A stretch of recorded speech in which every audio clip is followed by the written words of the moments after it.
Penyelundupan 5 ton daging celeng ilegal digagalkan.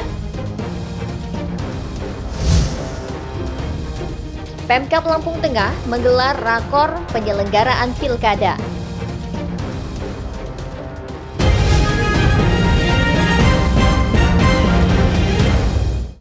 Tapi pun, selamat pagi pemirsa iNews di Bandar Lampung dan sekitarnya.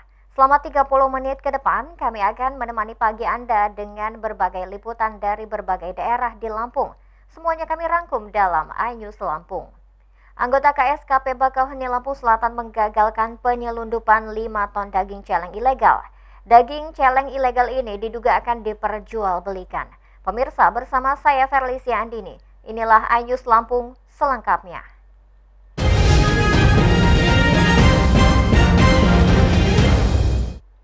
Anggota KSKP Bakauheni Lampung Selatan menggagalkan penyelundupan 5 ton daging celeng tanpa dokumen untuk mengelabui petugas. Modus yang digunakan pelaku yakni dengan menyembunyikan daging celeng di tumpukan buah kelapa dan serbuk kayu.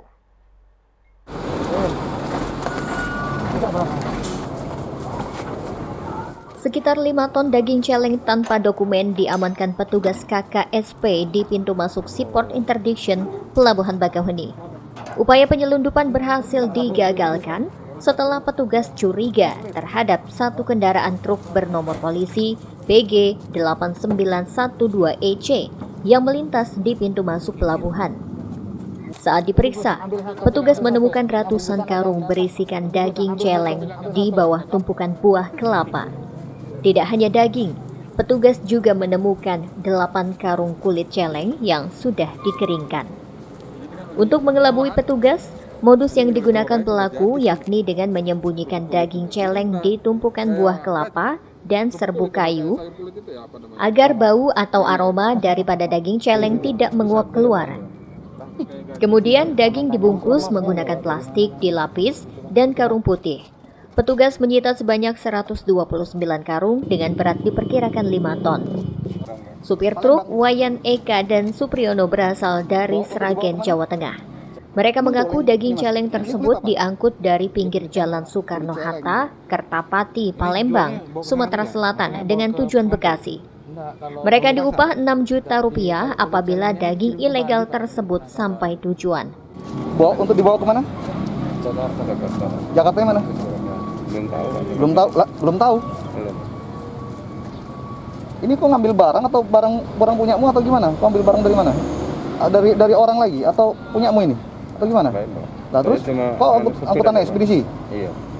Ngambilnya di mana? Palembangnya di? Mana, Bang? Soekarno-Hatta namanya. Palembangnya ya di Jalan Soekarno-Hatta. Dari Lampung Selatan, Heri Fulistiawan, iNews melaporkan. Tidak terbuka, saya biasa. Hingga saat ini polisi masih melakukan pengembangan terkait penyelundupan 5 ton daging celeng. Polisi menduga jika daging celeng tersebut akan dijual di pasaran dan akan disalahgunakan oleh pelaku.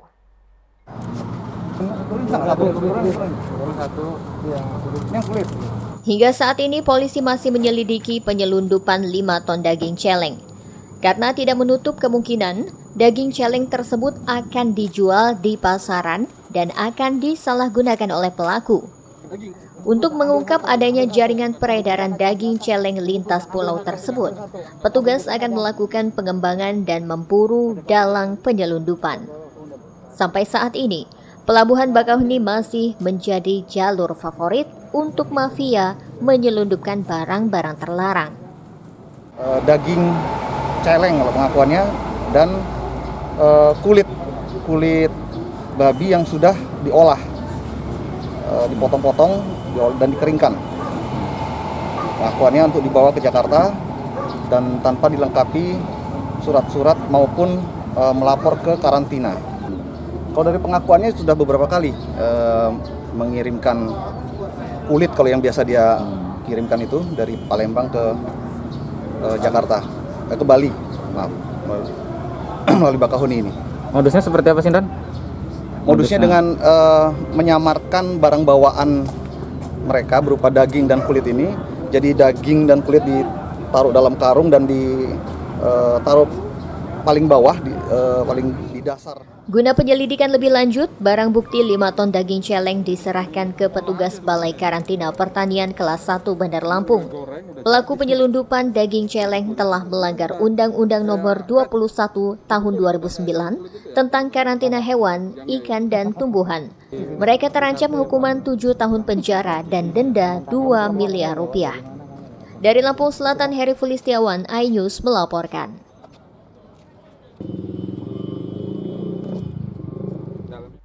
Pemirsa, bagi sebagian warga, mengonsumsi daging celeng atau babi hutan merupakan hal biasa. Namun, daging celeng yang diselundupkan atau ilegal berbahaya untuk dikonsumsi karena membawa bakteri yang berbahaya.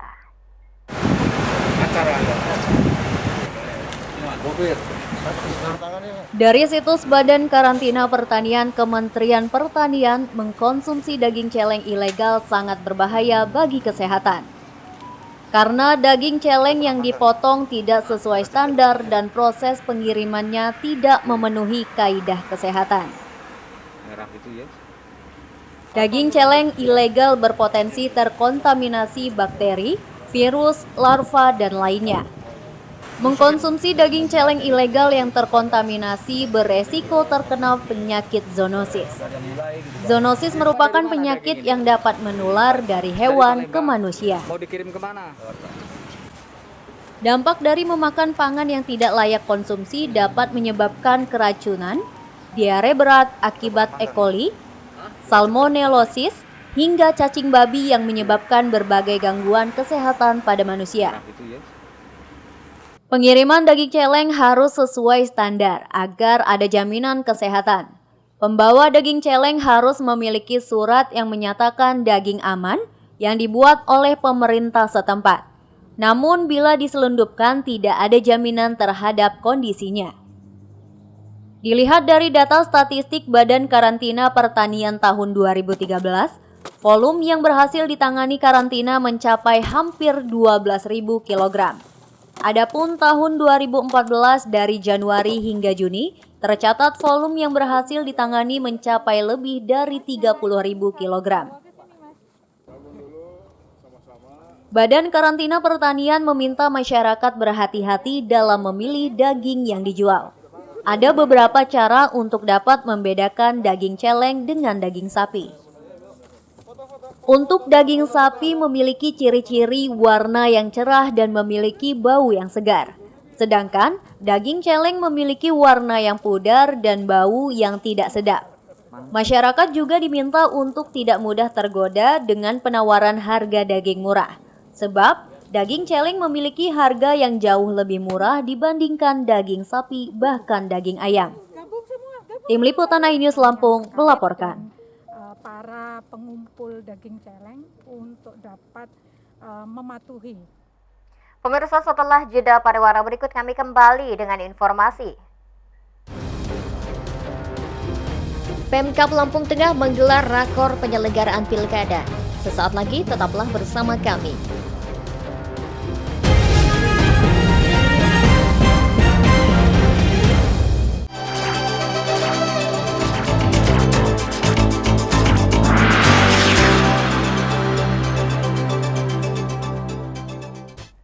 Pemirsa, terima kasih Anda masih bersama kami. Badan Kesatuan Bangsa dan Politik Lampung Tengah menggelar rapat koordinasi penyelenggara pilkada. Dalam acara, PJS Bupati Adi Erlansyah mengajak seluruh pihak bekerja sama menyukseskan pilkada.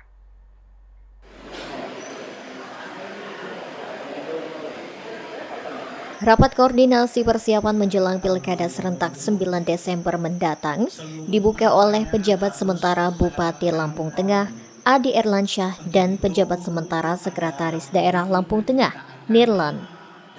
Rakor juga dihadiri oleh Komisioner KPU Lampung Tengah, Bawaslu Lampung Tengah, pejabat Forkopimda dan Camat se-Lampung Tengah. Dalam sambutan rapat koordinasi, Adi Erlansyah menjelaskan demokrasi kali ini dilaksanakan di tengah kondisi bencana non-alam COVID-19. Seluruh pihak harus benar-benar mempersiapkan segala sesuatu dengan baik, sehingga tempat pemungutan suara tidak menjadi klaster baru dalam penyebaran COVID-19. Adi mengajak semua pihak penyelenggara pemilu untuk bekerja ekstra agar pilkada serentak berjalan dengan baik, aman, lancar, dan kondusif. Seluruh penyelenggara pilkada dan warga juga terhindar dari penularan virus corona. Tujuannya untuk mengecek persiapan yang sudah dilakukan dan memastikan bahwa pelaksanaan pilkada nanti di 9 Desember berjalan dengan lancar, aman, ya. Karena suksesnya pilkada ini saya kira ada dua hal yang paling penting. Pertama, bahwa pilkada berjalan dengan aman, lancar, tidak terjadi konflik dan lain sebagainya. Sebelumnya, KPU Lampung Tengah menetapkan 3 pasangan calon kepala daerah, Lukman Joyo Sumarto, Ilyas Hayani Muda, Musa Ahmad Ardito Wijaya, dan Nesi Kalvia Imam Suhadi lolos sebagai calon kontestan yang mengikuti Pilkada Lamteng 2020. Dari Lampung Tengah, Amir Mahmud dan Kiki iNews melaporkan. Pemirsa, membludaknya kasus COVID-19 di Kota Bandar Lampung menyebabkan hampir seluruh ruang isolasi penuh. Pemkot akan meminjam Asrama Haji Provinsi Lampung sebagai tempat isolasi tambahan bagi pasien COVID-19. Penuhnya kapasitas tempat tidur ruang isolasi di Bandar Lampung karena meningkatnya kasus positif COVID-19. 7 dari 10 rumah sakit rujukan tidak bisa lagi menampung pasien COVID-19. Hingga Rabu 11 November, hanya tersisa 8 dari total 194 tempat tidur isolasi. Pemkot akan meminjam Asrama Haji Lampung sebagai tempat isolasi tambahan. Pasien yang dirawat di ruang isolasi rumah sakit hanya yang memiliki gejala. Orang tanpa gejala diarahkan menjalani isolasi mandiri di rumah dengan pemantauan tim medis. Ya, informasi kita terima memang beberapa rumah sakit yang ada di wilayah Kota Bandar Lampung terkait dengan penanganan pasien sudah banyak yang penuh. Kemudian Bapak Wali Kota Bandar Lampung selaku Ketua Satgas telah melampirkan surat kepada Kanwil Kemenak Kota Bandar Lampung, Kanwil Kemenak Provinsi Lampung.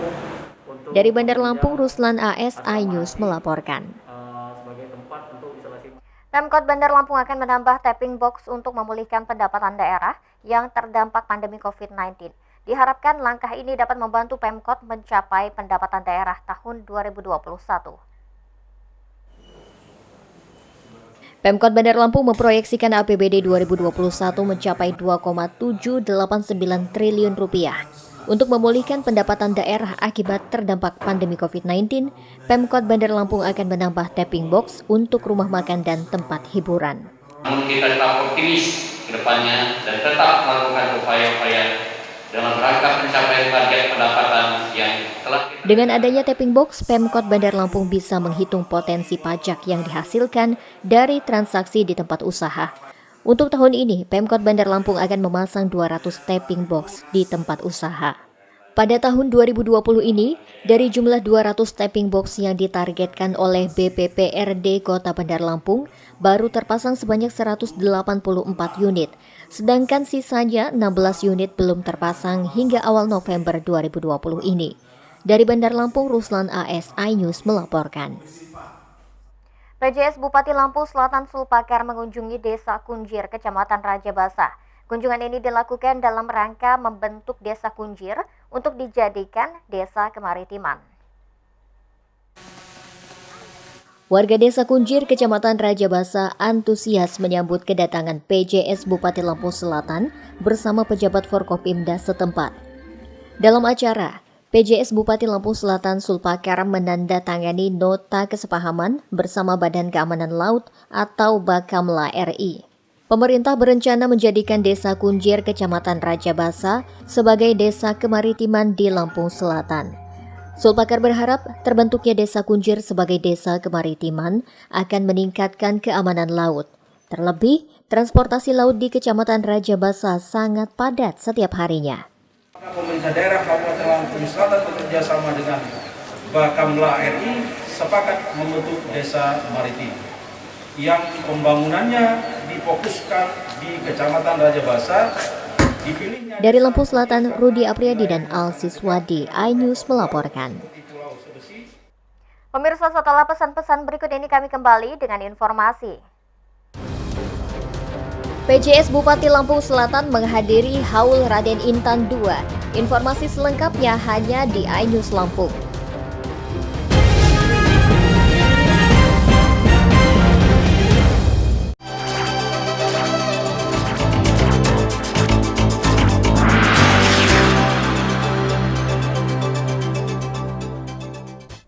Terima kasih Anda masih bersama kami. Pemirsa, PJS Bupati Lampung Selatan Sulpakar kunjungi makam pahlawan Raden Intan II. Kunjungan ini merupakan bagian dari haul ke-164 pahlawan nasional Raden Intan II. Laporan tersebut mengakhiri iNews Lampung hari ini. Mewakili tim yang bertugas, saya Verly Siandini undur diri. Bagi Anda yang beraktivitas di luar rumah, jangan lupa untuk memakai masker untuk melindungi Anda dan orang terdekat. Terima kasih dan sampai jumpa.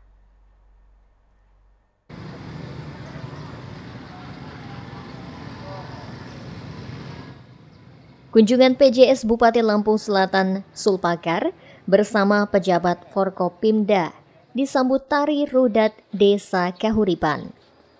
PJS Bupati dan rombongan menghadiri haul ke-164 pahlawan nasional Raden Intan II di Desa Gedung Harta, Kecamatan Penengahan.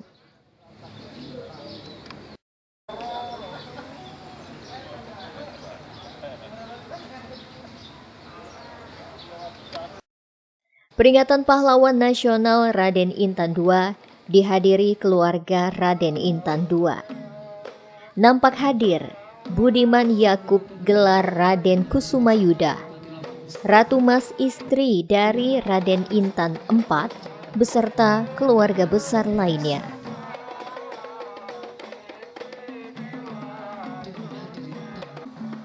Dalam acara, PJS Bupati Lampung Selatan Sulpakar mengajak masyarakat untuk menjadikan momentum peringatan Hari Pahlawan Nasional Raden Intan II sebagai inspirasi. Kegiatan ini juga untuk memotivasi latihan perjuangan para pahlawan serta dapat menjadi suri tauladan bagi generasi sekarang dalam mengisi kemerdekaan.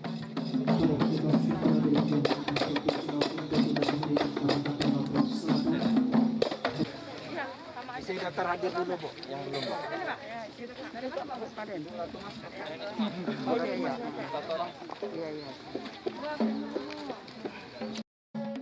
Semangat kepahlawanan yang harus terus dijaga dan menyala. Semangat perjuangan dapat dijadikan sebagai motor penggerak generasi penerus dalam upaya mengisi kemerdekaan untuk mewujudkan cita-cita para pendiri negeri ini.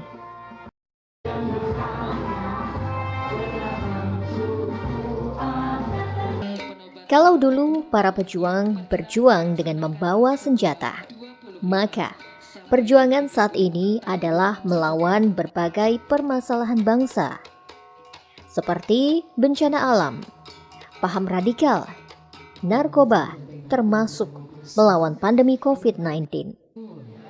Sebagai bangsa yang besar, sudah sepatutnya menghormati jasa para pahlawan serta menghormati jasa pengorbanan para pahlawan.